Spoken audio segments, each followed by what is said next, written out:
आदित्य ठाकरे, पार्थ पवार यांना देखील अडकवण्याचा फडणवीसांचा प्रयत्न होता। अनिल देशमुख यांनी देवेंद्र फडणवीसांवर हा गंभीर आरोप केला। राजकीय नेत्यांच्या मुलांना देखील अडकवण्याचा 3 वर्षांपूर्वीच प्रयत्न झाला। जेलमध्ये जा नाहीतर भाजपमध्ये या, हे देवेंद्र फडणवीसांचं धोरण होतं असं देखील अनिल देशमुख यांनी म्हटलंय।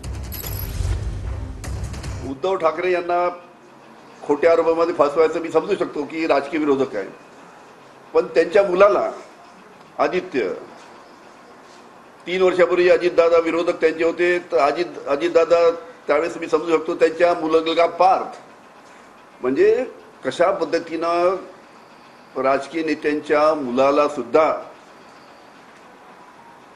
आपल्याला खोट्या आरोपामध्ये अटकवता येईल या पद्धतीचा प्रयत्न 3 वर्षापूर्वी देवेंद्र फडणवीसांनी केला। मी जर 3 वर्षापूर्वी जर त्यांनी पाठवलेल्या मुद्द्यांवर जर ॲफिडेविट करून दिलं असतं तर आज उद्धवजी ठाकरे अतिशय अडचणीत असते। आदित्य ठाकरेला या लोकांनी खोट्या आरोपामध्ये जेलमध्ये टाकलं असतं। अशा पद्धतीनं लहान मुलांना सुद्धा